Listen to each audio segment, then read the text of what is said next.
Nós hoje vamos começar uma série de podcasts sobre pesquisa e o convidado de hoje é o professor Dr. Eduardo Cabral, professor da Universidade Federal do Ceará e que tem um vasto histórico em pesquisa na área de estruturas e no desenvolvimento de materiais. Então seja bem-vindo, professor. Oi, Elaine, obrigado aí pelo convite, tá? Prazer estar aqui com você na gravação do podcast aqui da Unicristo. É sempre um prazer estar por aqui. Tenho grandes amigos, tenho uma grande parceria com essa instituição cearense que eu muito prezo, tá? Então, realmente é isso, você comentou, a gente tem alguma coisa e a ideia é a gente bater um bate-papo aqui hoje sobre isso, falando um pouquinho sobre os desafios, né? Como é que a gente consegue, como é que chega em patentes, o que é a pesquisa básica, a pesquisa aplicada. Vamos bater um papo aí. Então, com relação à pesquisa, às vezes o que a gente percebe é que os alunos de graduação, principalmente, eles têm a ideia de que a pesquisa é algo inalcançável. Só pessoas com grande genialidade, pessoas que têm insights, né, sobre coisas inovadoras, conseguem desenvolver realmente algo, produzir, né, material científico, mas que a gente vê que isso não é a realidade, né? Então, a primeira pergunta que eu gostaria de fazer é o que é que você aconselha para quem está começando agora, que está escrevendo seu projeto para iniciar um mestrado, até mesmo uma iniciação científica, como desenvolver um projeto que envolva, né, inovação científica ou inovação tecnológica? Legal. É muito bom esse primeiro tópico, essa primeira pergunta, porque a gente desmistifica um pouco, né? O aluno que está lá na graduação passou ali no sistema de seleção, entrou e às vezes ele vê algum anúncio que chama a atenção em determinada área, né? Se eu puder te descrever como é que a gente pensa na universidade a pesquisa, geralmente você tem, as pesquisas geralmente fazem parte dos programas de pós-graduação. No nosso caso, a gente tem um programa de pós-graduação em engenharia civil, com ênfase em estruturas e em construção civil. E existem temas relacionados a isso, que doutorandos, pessoas que estão fazendo doutorado, mestrandos, e geralmente a gente tem um aluno de graduação, um aluno de iniciação científica que vai trabalhar ali atrelado a essa pesquisa junto a um doutorado, a um mestrado, etc. Então é um primeiro contato, né? Então eu sempre sugiro que dentro da vida acadêmica o aluno tente experimentar, beber da água ali das diversas áreas, né? Tem professor que trabalha com geotecnia, tem professor que trabalha com estruturas, outro com construção, outro com hidráulica.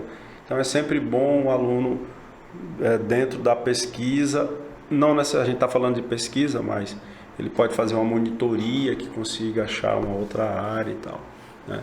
Então esse primeiro contato geralmente se dá através de um projeto de pesquisa, tá? E aí eu queria falar um pouquinho para ti sobre a questão dos projetos, né? Como é que funciona?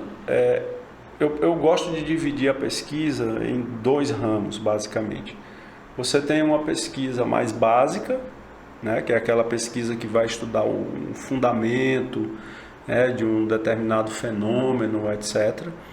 E você pode ter uma pesquisa aplicada, que já é uma pesquisa que a gente vai tentar solucionar um determinado problema da sociedade, de um setor, de um segmento, de uma empresa que pode ser trazida para a universidade, né?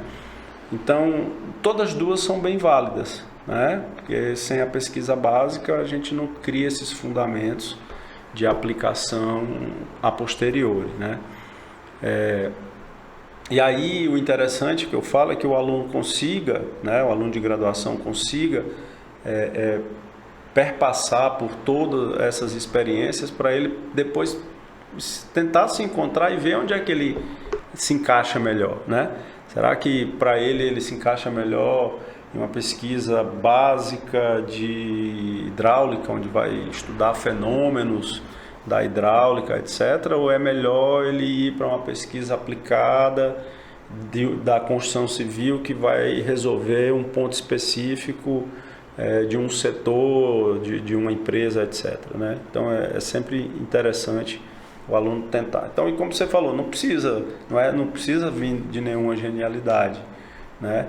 O primeiro caminho é ele tentar se encontrar, se enquadrar naquilo ali. Aí depois, se o aluno achar que esse é o caminho que ele vai seguir de entrar, usualmente a pesquisa ele leva a pós-graduação para poder fazer mestrados, doutorados, etc.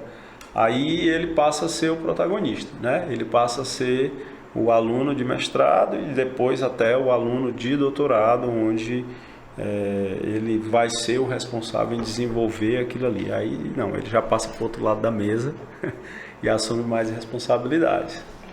É até interessante o que você disse com a questão de experimentar, né? Na graduação, principalmente, eu acredito que seja muito importante o aluno, né, de iniciação científica, de monitoria, ele se permitir. Porque às vezes a gente entra na graduação já pensando, eu quero fazer engenharia civil, eu quero fazer engenharia de produção para isso, né? Só que geralmente quando a gente entra numa graduação, na maioria das vezes, a gente é adolescente ainda, né? Tá saindo do ensino médio. Então, a maioria dos cursos, eu acredito que tem essa imensa quantidade de possibilidades, né? E isso, por exemplo, aconteceu comigo. Eu vou entrar na graduação porque eu quero fazer isso, mas quando eu comecei a fazer trabalho de iniciação científica, foi que eu disse, meu Deus, isso aqui é apaixonante, né? Então, às vezes, os alunos acham que são muito distantes da pesquisa, mas, na verdade, eles não fazem o que você acabou de dizer, né? Provar um pouco de cada coisa, né? E ver do que realmente gosta. E os projetos são justamente isso. Às vezes tem um projeto que você não se identifica e por isso você diz que não gosta de pesquisa. Mas você já tentou outras coisas, né? E às vezes não se identifica com a própria pesquisa. Isso é bem interessante porque eu já tive alunos que passaram pela pesquisa, foram excelentes e tudo, e depois você faz o convite aí, você quer, aquele bom aluno você sempre quer atrair, né? Vamos fazer a pós-graduação, vamos fazer o mestrado aqui. Eu disse, professor, eu gostei, a experiência foi boa, mas eu vi que não é isso que eu quero para a minha vida. Eu gosto mesmo de trabalhar em obra, ou eu gosto de estar dentro de um escritório de cálculo, etc., né?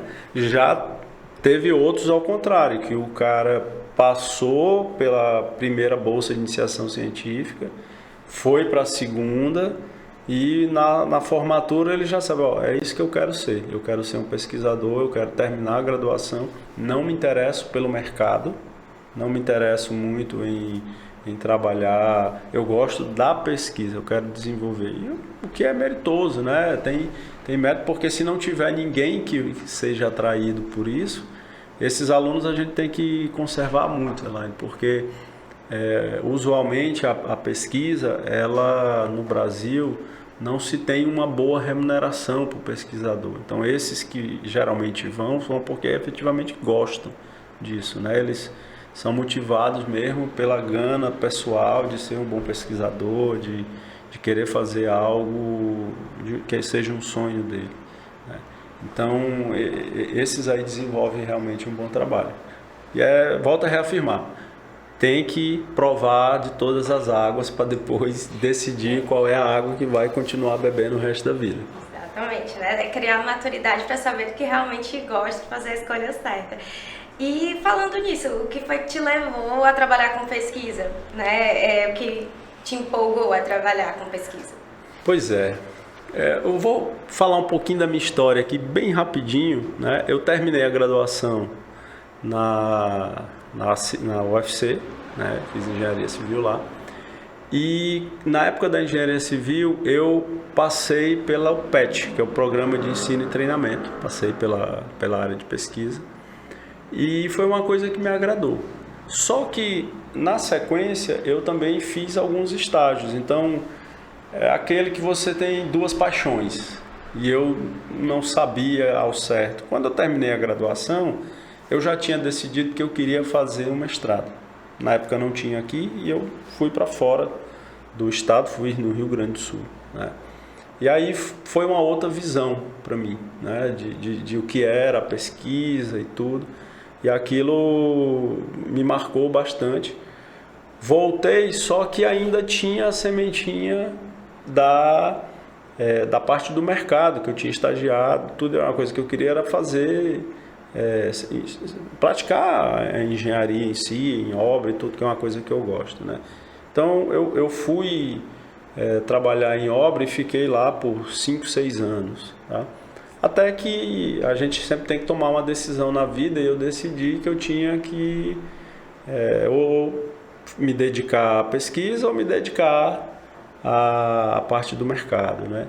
E aí resolvi assumir como professor, né, em dedicação exclusiva na universidade e tudo. Só que há uma maneira de você unir, que depois foi que eu descobri.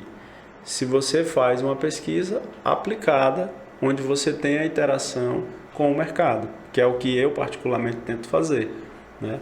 Então, tudo que a gente tenta desenvolver dentro do laboratório de materiais de construção, que é um laboratório que eu coordeno lá na universidade, são soluções, busca para problemas que a gente tem hoje vivenciado na sociedade, notadamente para a área que eu atuo, que é a área de construção civil, né?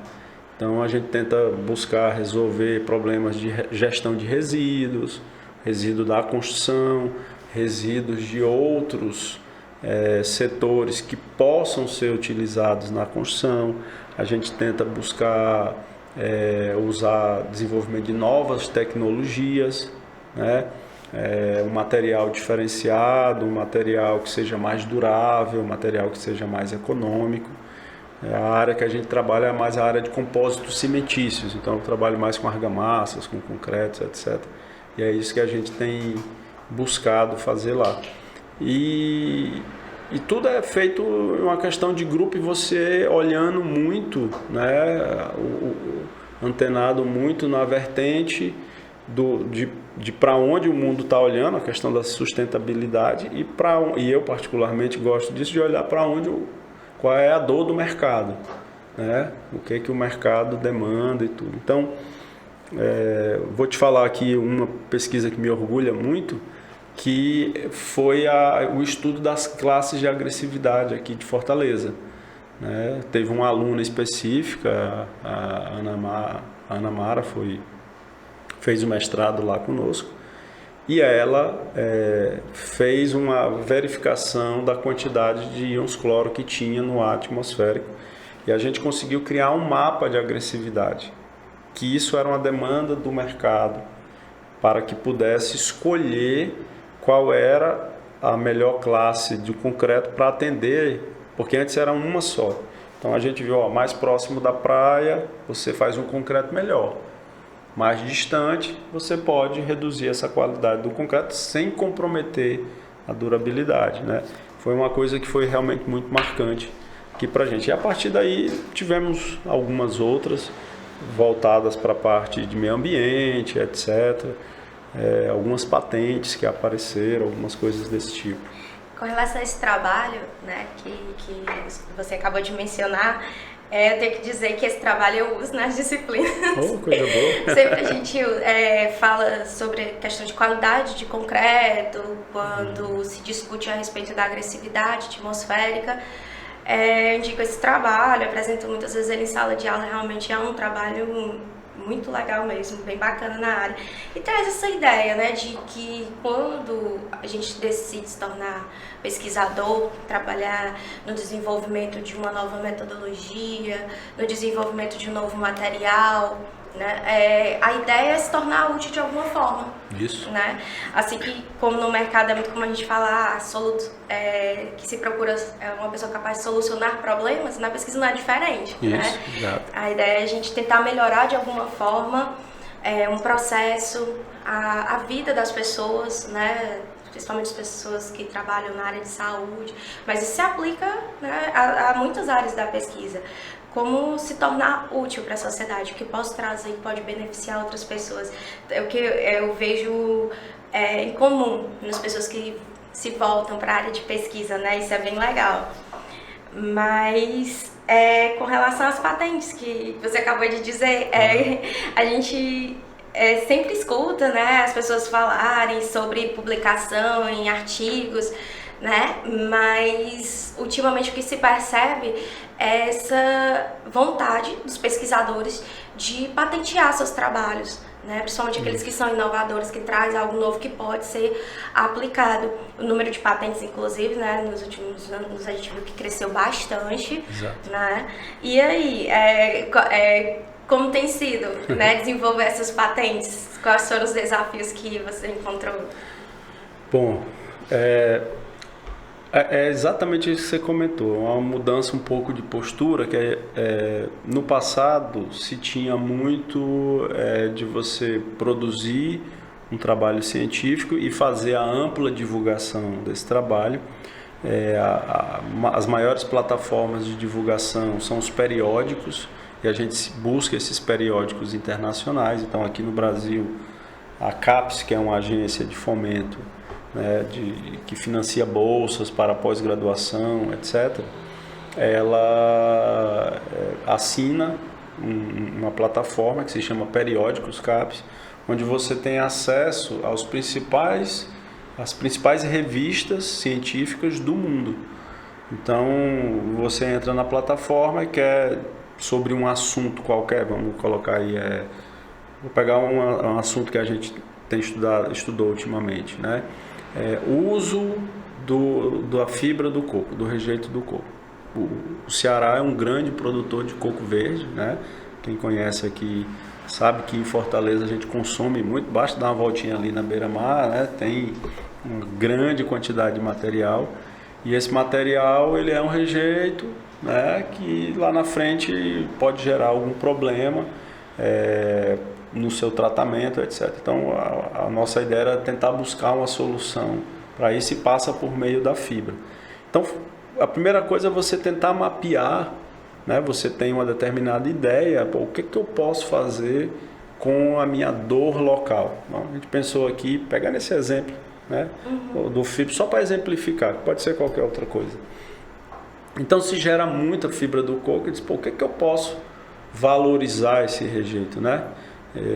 Ele é um rejeito que ninguém quer, eu posso tentar transformá-lo em um subproduto, que aí eu vou adicionar um pequeno valor e ajudo os arranjos produtivos locais de exploração do coco e tudo, para não pegar o coco verde e jogar na lata de lixo. Eu vou tentar subtrair daquela coco que depois que você tomou a água, que você não quer mais, uma maneira de valorizar aquilo. Então, a primeira coisa é você tentar mapear, é uma coisa que a gente chama de determinar o estado da arte, né? O que é que já se fez no mundo com a fibra do coco, né? O que se tem? Aí tem um monte de coisa que já foi feito em diversas áreas. E aí você tenta verificar, imaginar, olhando para o teu meio, o que é que a gente pode fazer com aquele material. Então, nesse caso, a gente, em específico, falando da patente, a gente tem uma patente de um colchão termoacústico feito da fibra do coco. Então, isso é por meio lá da universidade, a gente tem os alunos que a gente incentiva. A ideia, usualmente, parte dos alunos em fazer esse mapeamento e vem para o professor e dizer, olha, eu tenho aqui uma sugestão, uma ideia, que seria, como é que eu faço o isolamento térmico acústico de paredes na construção civil? Olha, se você fizer a alvenaria com bloco cerâmico, geralmente a própria alvenaria com o reboco de um lado e do outro, um embolso com pintura e tudo, ele já dá um isolamento ideal. Mas se você fizer com divisórias tipo drywall, que são mais finas, geralmente você precisa colocar lá dentro um colchão isolante.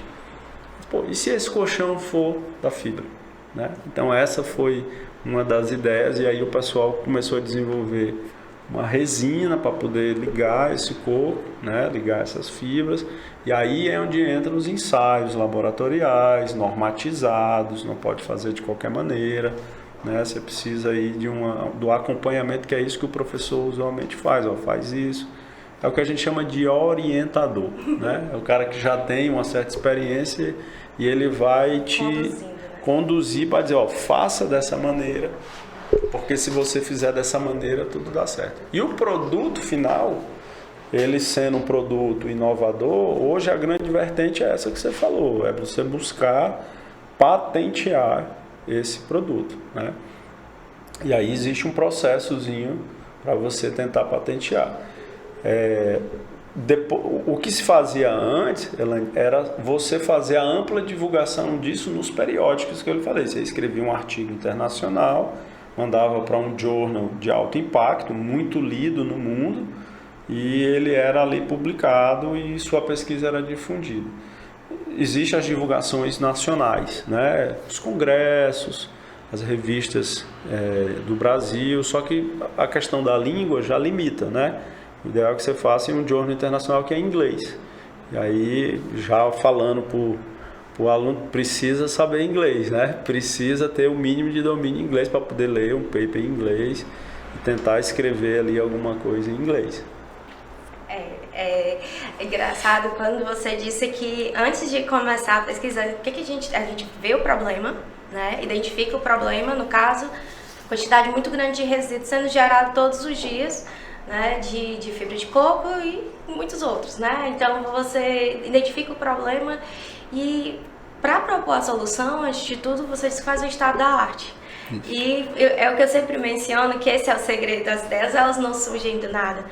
Você lê o que tem disponível na literatura, né, os artigos, o que é que ao redor do mundo as pessoas têm feito para resolver esse problema. Exato. E a partir disso você adapta para a sua situação, né? É a ideia.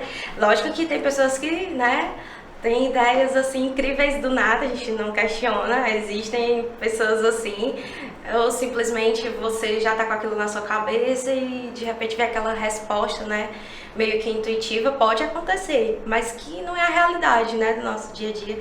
E essa questão de, né, patente tem também essa relação com gerar valor, né, com o material. Como foi dito no início, às vezes a ideia que nós temos é que fazer pesquisa não tem retorno, né, quase que uma coisa por amor mesmo ao trabalho, você gostar do que você faz. E as patentes, elas surgem como uma oportunidade de a gente agregar valor àquele trabalho, né? E engraçado que quando o material, né, ele é patenteado, as pessoas, elas veem mais valor naquilo, porque quando é publicado no artigo científico, as empresas não querem, mas quando é patenteada, aí elas querem saber como funciona, né? Então a gente consegue ver a aplicação na prática do que você fez, porque muitas vezes a gente produz o artigo e fica esperando quando é que vão fazer isso, colocar na prática. Isso não acontece, né? Patente é para proteger, né? Você faz a proteção intelectual daquela ideia, daquele produto, daquele processo. Pode ser vendida também, que né? Pode ser, exatamente. Então, hoje o que a universidade, a UFC tem feito, né? Ela tem estimulado justamente para isso, porque todos os professores, os pesquisadores, os alunos que usufruem da infraestrutura, que desejem, que vislumbrem que o produto ou o processo desenvolvido pode gerar uma patente, lá tem um setor específico que trata disso. Então, existe um documento que é elaborado onde você explica todo o processo, né, de obtenção daquele produto. Prestar uma espécie de consultoria também, né? Exato. Eles te auxiliam nessa escrita. E aí, na sequência, se tudo tiver ok, ele vai submeter ao INPI, que é o Instituto Nacional de... agora o P eu não me recordo se é pesquisa industrial, alguma coisa assim. Depois a gente vê o que é. Enfim, submete ao INPI. E no INPI eles vão fazer a posterior uma análise, né, e verificar se aquilo ali efetivamente faz parte, valida ou não de se ter a patente, né? Então você fica com aquilo ali guardado, né? Aquilo ali fica devidamente registrado no nome da universidade e dos seus coautores, dos seus pesquisadores que fizeram. E aí, se porventura uma empresa se interessa sobre aquele produto ou aquele processo que foi desenvolvido, ele sabe que ele já está ali registrado, então ele vai ter que buscar a universidade para negociar o uso daquela patente.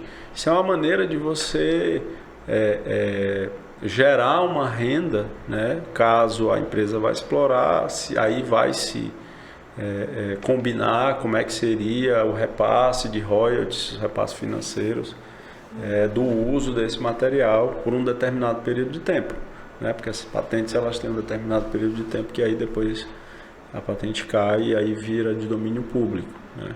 Mas no geral é exatamente isso. E você falou muito bem, o legal é que o cara quando vê, tem uma patente aqui, e aí alguém diz, opa, se passou lá pelo INPI é porque esse negócio tem alguma relevância, geralmente voltado ao mercado, etc, né? Com relação aos artigos, né? A gente fala bastante de patente agora, que é muito legal. A gente vê que o número de patentes estão crescendo, que o país, né, os produtores de ciência estão começando a direcionar em outro sentido e, de fato, produzir tecnologia de que possa ser aplicada.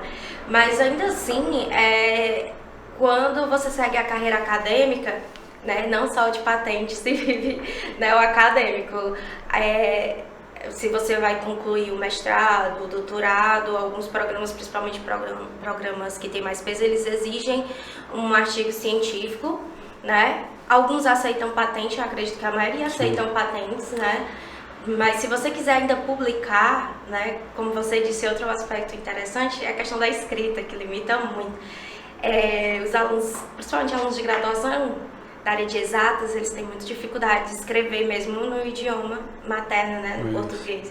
Quando chega em inglês, às vezes, dependendo do fator de impacto da revista, você tem que pagar, né, um nativo para fazer aquela tradução, porque por melhor que seja seu inglês, você não vai conseguir publicar numa revista muito boa.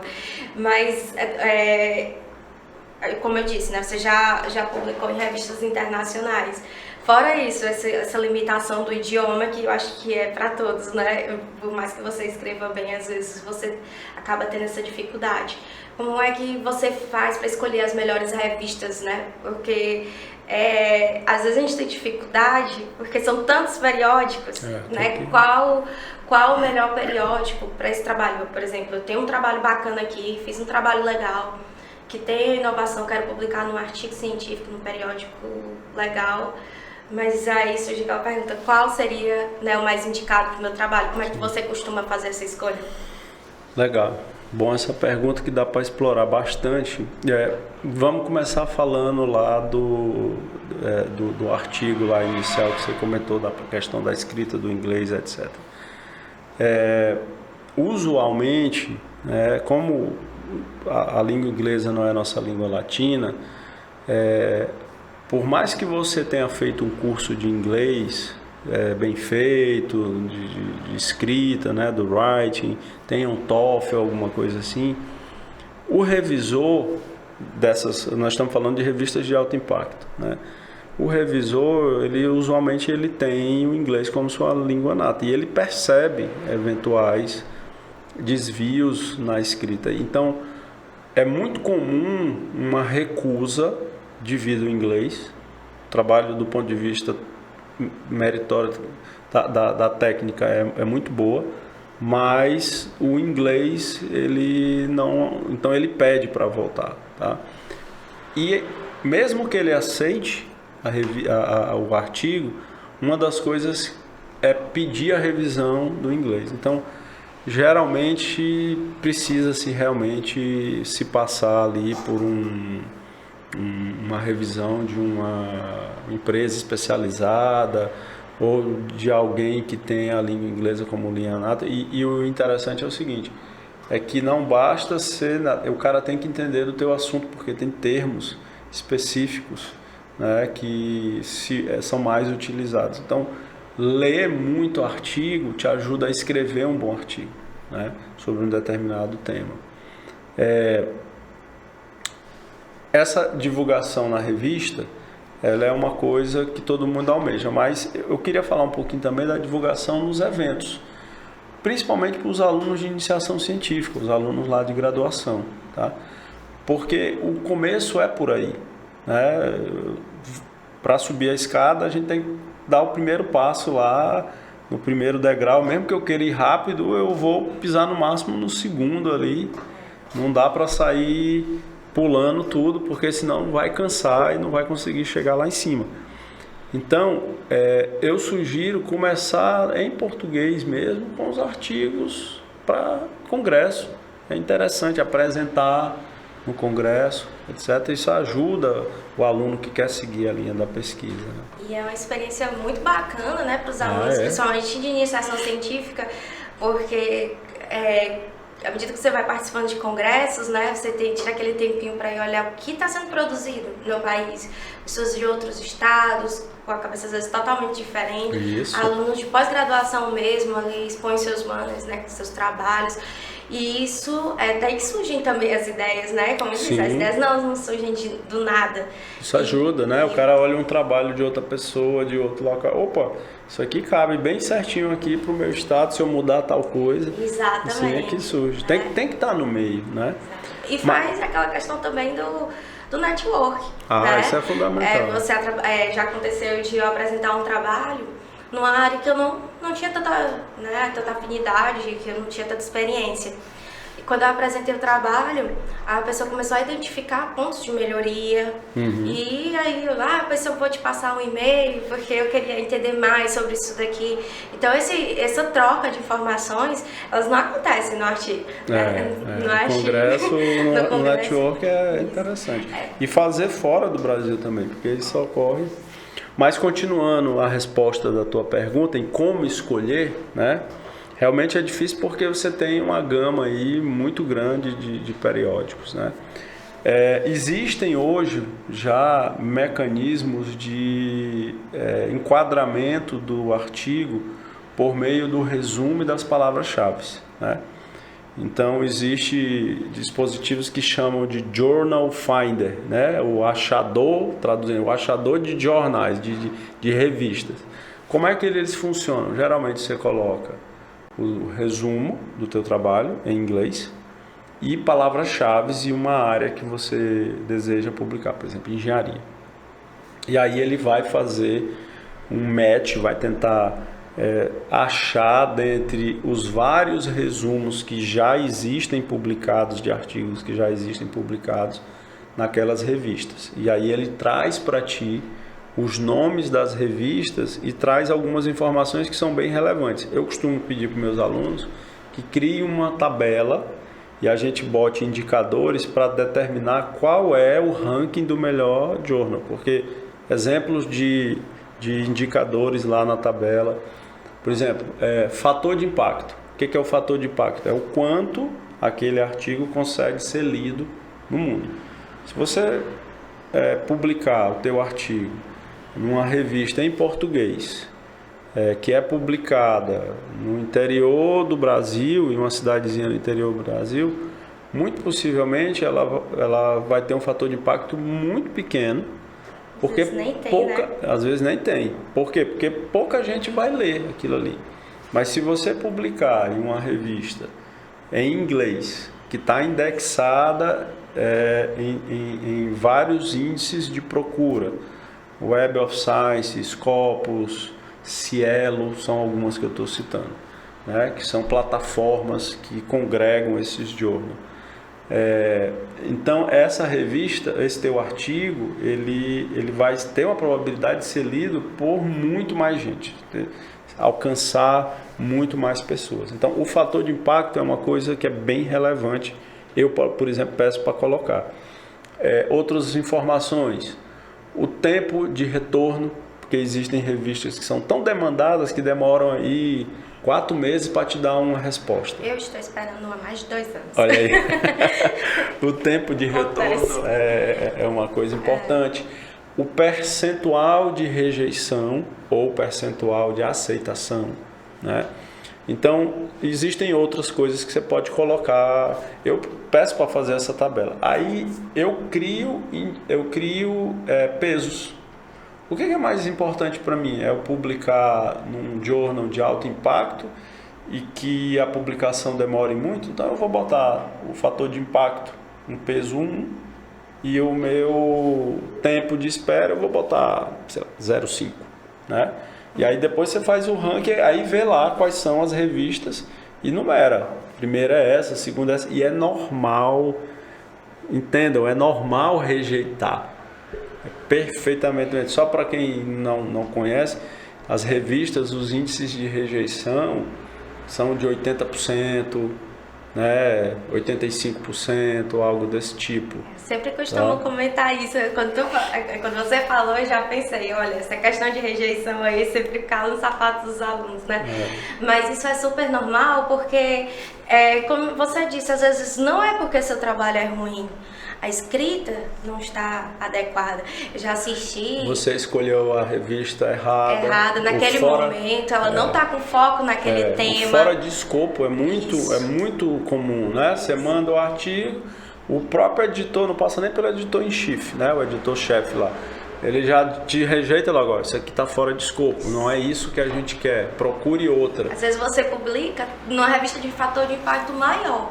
Já aconteceu da gente enviar para uma revista que a gente queria, e aí a revista diz assim, o editor, né, o refre, não lembro, ele respondeu o e-mail dizendo, olha, no momento a gente não está com interesse nesse tema, está a revista, as próximas edições serão voltadas para esse assunto específico, mas tenta com essa outra revista, o fator de impacto era até melhor. Olha. E foi rapidinho aceito, né? Então, como eu disse, não está no escopo da revista naquele momento, que pode mudar, né? Outro fator importante, às vezes, a forma como não é nem a escrita em si, mas a forma como você organizou o artigo.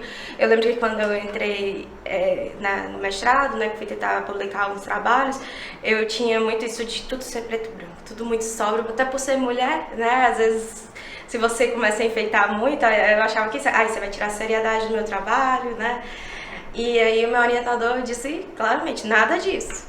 Pode tornar esse trabalho mais bonito, porque a revista, ela quer figuras bonitas, figuras bem tratadas. O visual vende, né? O vende aí é que você consegue mostrar o teu trabalho melhor. Se você põe ali... Porque veja só, na hora que você vai procurar um artigo, você põe algumas palavras-chave, né? Vou lhe dizer como é que eu costumo fazer. Eu ponho lá algumas palavras-chave, e aí saem lá os artigos, eu clico, abro, o que eu vou ver? Eu vou ler o resumo, dou uma passadinha no texto em geral, e aí se no texto tiver uma figura legal, um gráfico legal, opa, peraí, eu paro e vou ler aquilo com mais atenção. E vou lá para as conclusões, né? Não dá para você ficar lendo de tudo e tal. Aí, opa, esse artigo aqui me interessa. Então eu seleciono e depois eu vou ler ele aqui com mais calma para repassar para os alunos, para eles verem o que está sendo feito naquele assunto, etc. Eu já assisti uma palestra de um refre de uma revista da ACS, né?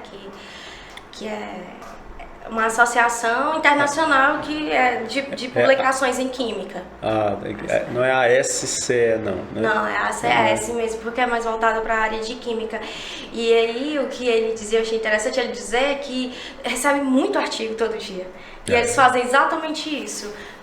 Focam no título e no resumo, e depois dão uma olhada nas figuras, como é que estão organizadas. E eu lembro muito claramente quando ele disse o seguinte... quando o artigo ele está desorganizado, ele não está bem estruturado, isso de uma associação internacional de revistas de alto fator de impacto, né? Eu não vou perder tempo lendo um trabalho de uma pessoa que não se importou em organizar o próprio trabalho. Então, às vezes, o trabalho é excelente, mas é uma demanda muito grande de revista, para revista. A quantidade de artigos que se recebe é grande. Então a gente tem que ter essa preocupação, né? Você comentou aí, deixa eu só te falar um pouquinho da minha experiência como editor associado. Existe uma revista nacional de engenharia e eu fui convidado para ser um editor associado da minha área, da área de materiais de construção, né? Olha, a quantidade de artigos que você recebe é absurda, né? E o primeiro crivo é realmente esse do editor que está à frente, né? Então ele vai receber o artigo, vai passar os olhos ali e ele vai decidir ali se ele aprova ou não, ou se ele manda para os revisores, que aí sim ele vai dizer, olha, eu aceitei para revisar, só que a decisão final não é minha. Eu vou passar aqui para... Geralmente usam 3 ou 4 ou até mais 5 revisores de diversos locais, de diversas entidades, né? Para que eles leiam o teu trabalho, façam apontamentos e digam no final se eles aceitam aquele trabalho com melhorias ou não. Na sua grande maioria é com melhorias, né? Eles pedem para mudar a escrita, pedem para fazer comparações que eventualmente faltaram, etc. E no final eles dão um veredito, se aceita ou não aceita a publicação, né? Mas a quantidade é muito grande. Então, se você realmente não entregar um trabalho inicial, o editor que está lá, o editor em chifre, ele não tem como ler tudo que chega para ele. Geralmente esses editores, eles são professores, são pesquisadores, têm suas tarefas do dia a dia, que o cara tira ali algumas horas na semana para ficar escolhendo ali o momento de... Então, se não tiver bem apresentado, ele é efetivamente descartado ali. Às vezes o trabalho ele nem deu certo, né? Okay. Na minha área especificamente, é muito difícil um trabalho que não dá certo, você aceita. Mas às vezes você tem um trabalho bacana, você fez todo direitinho, mas os resultados não foram esperados. Já produzi material que tinha suas características boas, mas diminuiu a resistência mecânica no final do material, a adição, né, da produção de um compósito. E aí já enviei, foi facilmente aceito, e já teve outros que deu tudo certo, e eu enviei, foi rejeitado, a gente deu uma enxugada, ele foi aceito, né? Às vezes você tem um poder de síntese. Então são coisas que você vai aprendendo ao longo do tempo. Né? Sim, existe. Essa é uma área que aí o papel do orientador, né? Aquele que já tem mais experiência em dizer, ó, faz isso, né? Não põe isso, escreve dessa maneira, né? Como escrever o artigo. Existe aí uma metodologia já definida para você ter êxito nessas. E assim, é interessante esse seu comentário, porque na realidade a revista ela não está muito interessada, ela não tem compromisso com o resultado, se deu mais, se deu melhor, né? Não é isso. O que ela tem o compromisso? Se a tua metodologia utilizada foi coerente, tá? E se os teus resultados são resultados confiáveis, são resultados verossímeis, se você acredita efetivamente, não necessariamente porque é bom ou não, né? O que é importante? De saber de que aquela mistura é uma mistura que não dá certo.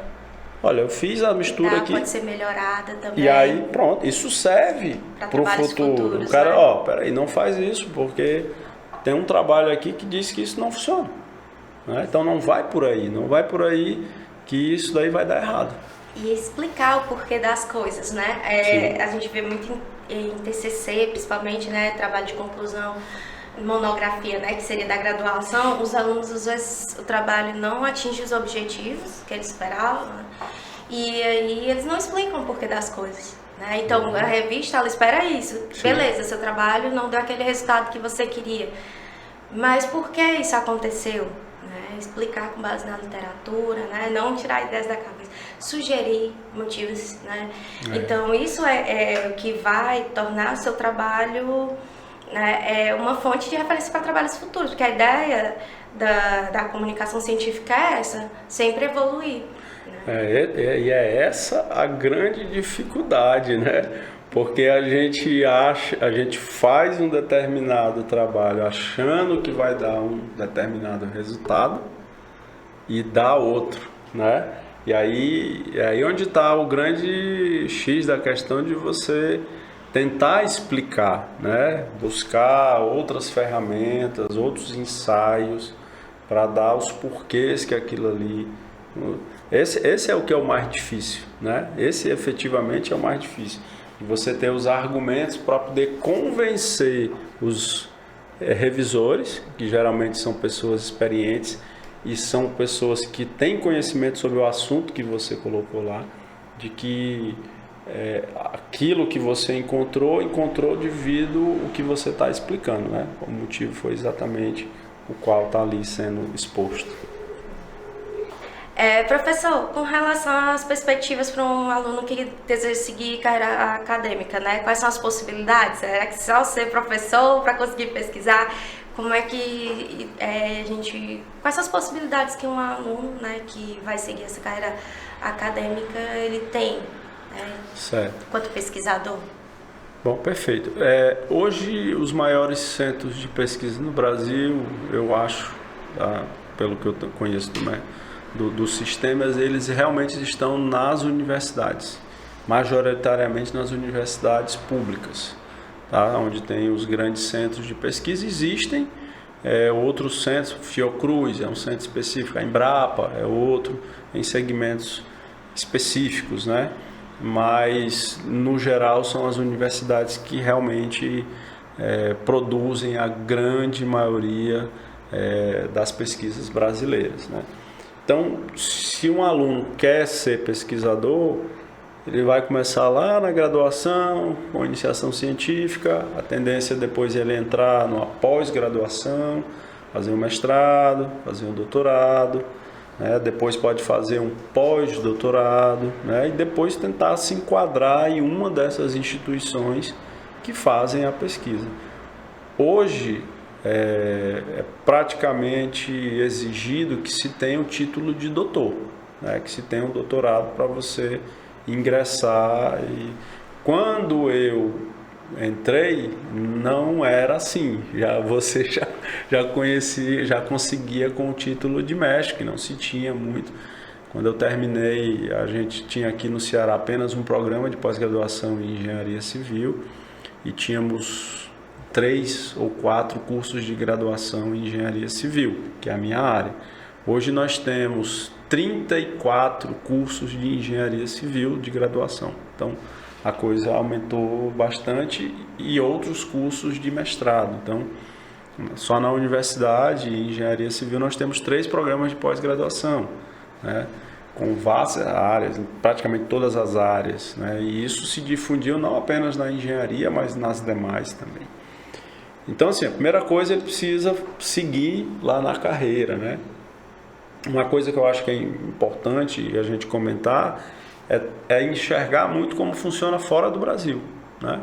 Como é que funciona isso, esse intercâmbio mundial, né? Ele é muito salutar para a gente, principalmente aqui, de ter alunos que façam. A gente teve recentemente o programa Ciências Sem Fronteiras, que mandou muitos alunos para fora. A gente ainda tem hoje programas de intercâmbio da pós-graduação, mestrado um pouco menos, mas doutorado sanduíche, que significa que você faz parte no Brasil, parte fora e volta para fazer o restante no Brasil. É um sanduíche fora, né? Chamado realmente doutorado sanduíche.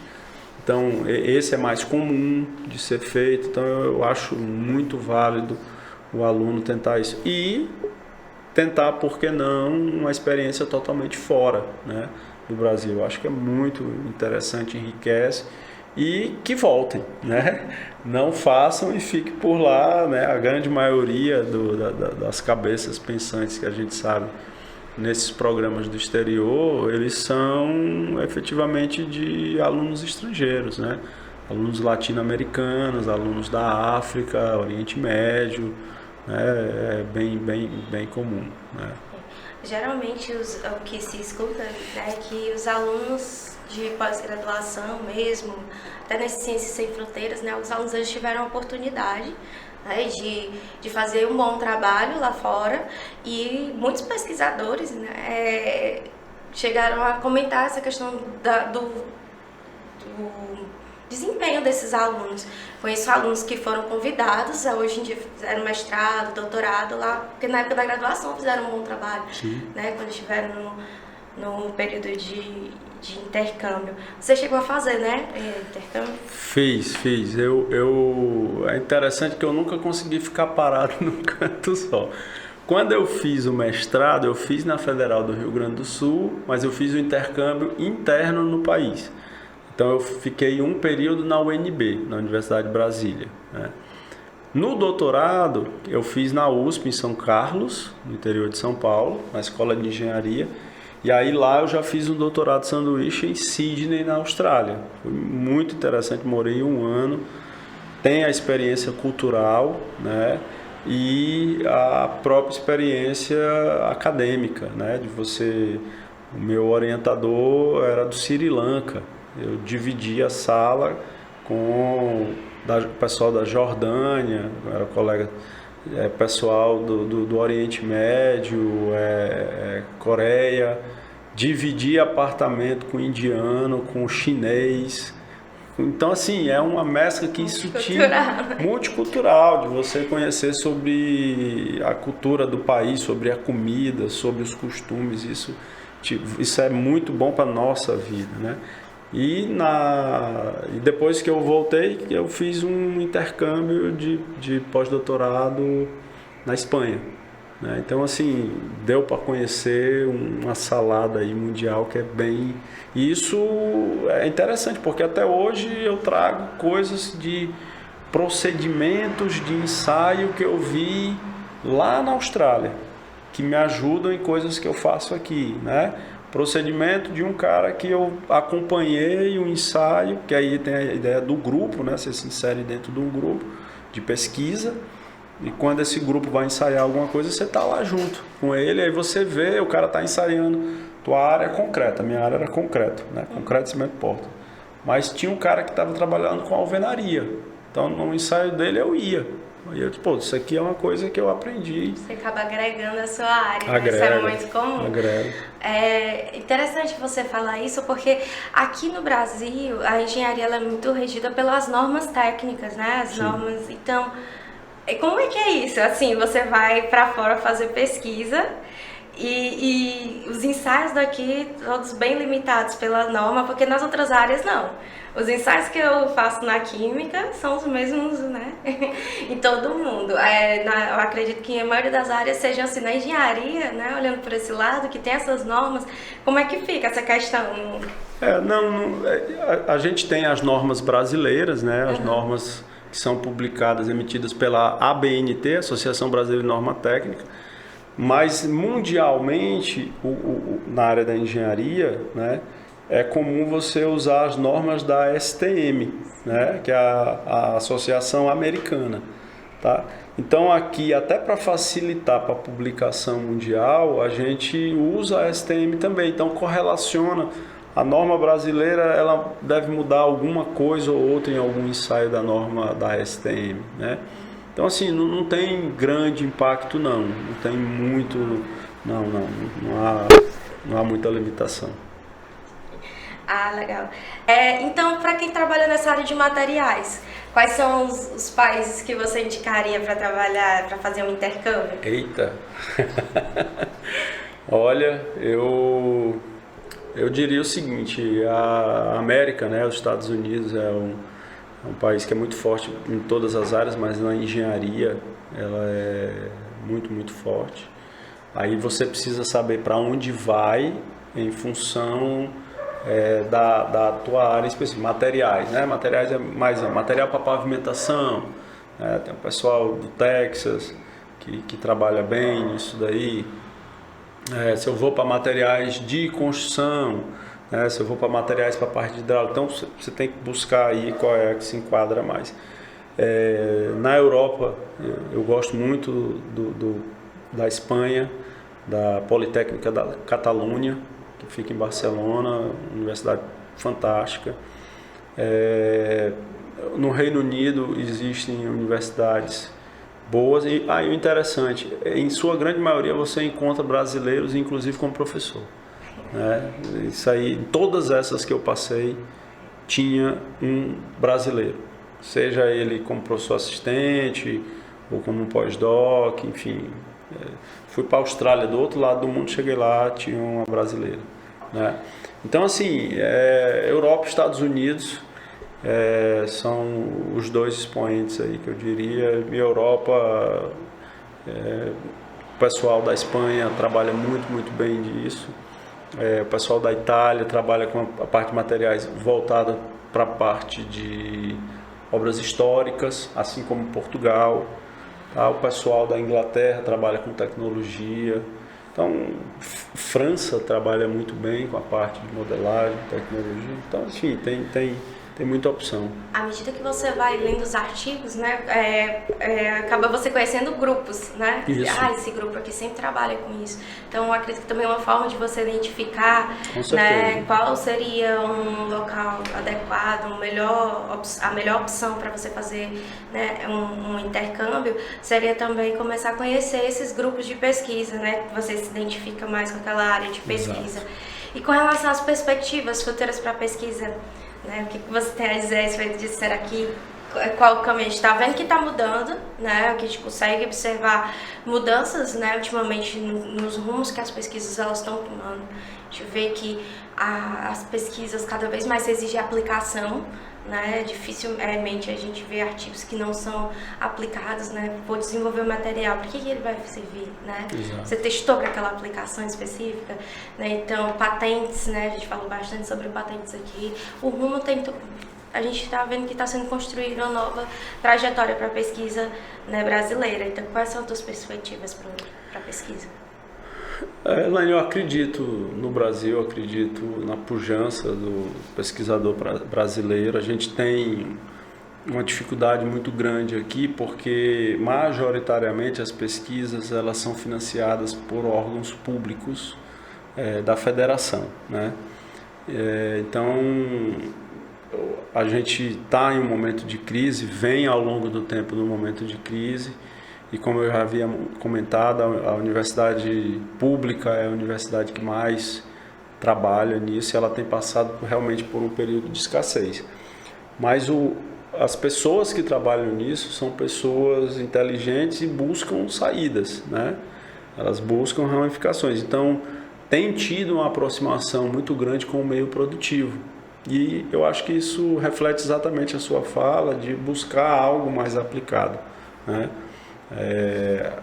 Talvez tenha se sacrificado um pouco a pesquisa básica e essa aproximação com financiamento, estou falando efetivamente de dinheiro. O fato, não existe pesquisa sem dinheiro, é caro, o equipamento é caro, a mão de obra deveria ser mais cara, mas é barata, né? O que se paga de bolsa para esses pesquisadores já está defasado há um certo tempo. Mas eu creio ainda que a gente e isso é uma visão do que é posto nos índices, nas estatísticas. O Brasil tem cada vez mais melhorado sua colocação nos níveis de publicação, majoritariamente em todas as áreas no mundo, né? O pesquisador brasileiro, quando ele sai do Brasil, que ele é muito bem visto, como um cara dinâmico, interessado de resolver o problema, né? Se adapta bem, Se adapta bem, então assim, é fácil o convívio, né? Brasileiro é muito... Então assim, eu tenho fé de que a tendência é que a gente saia dessa crise e que a coisa aqui volte a níveis que eram anteriormente pré-crise, antes de crise, que a gente possa desenvolver. Afinal de contas, a pandemia veio mostrar isso, né? A pandemia, de tudo que foi horrível na pandemia, de você ficar no confinamento, de perder pessoas e tudo, mas ela conseguiu mostrar de que a pesquisa ela é fundamental para que você consiga ter um bem-estar da população, bem-estar da humanidade, né? Não é uma coisa que vai ser solucionada, eu tenho um problema que eu tenho que solucionar assim, não, isso não acontece, né? O que a gente viu na produção das vacinas, nada mais foi o mundo inteiro, né? Todas as pesquisas que eram possíveis ser direcionadas para a vacina foram voltadas. Isso aconteceu muito lá no nosso grupo de pesquisa, que os meninos trabalhavam com sensores de agrotóxicos. De repente, não, para tudo produzir sensores de teste de Covid, né? Exato. Então as coisas elas passaram a funcionar voltadas para a solução conjunta, né, de um problema aí muito bem colocado, né? Essa questão da importância da pesquisa, né?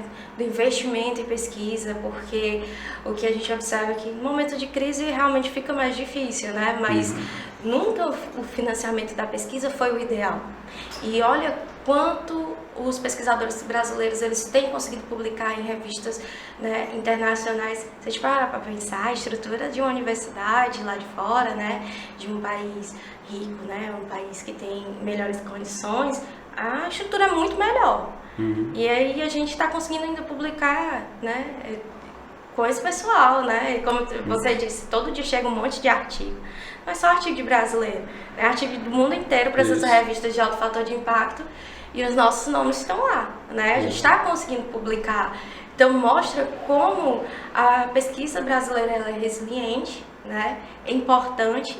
E a ideia é essa, que a perspectiva é que ela consiga superar esse momento de crise, né? Que não é o único setor que está passando por crise, mas aí a gente torce para que ela volte a ser valorizada como sempre foi, né? Então é isso, professor. Bom, foi legal, agradeço o convite, né? Um prazer, como eu disse no início, é sempre um prazer estar aqui.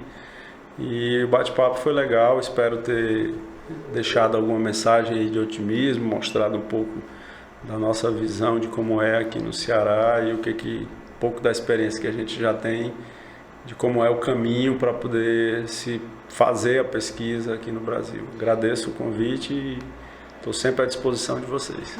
A gente que agradece, professor, ter a sua ilustre presença aqui, né? E deu uma visão muito bacana sobre a pesquisa nessa área das engenharias, né? Então, muito obrigada mais uma vez.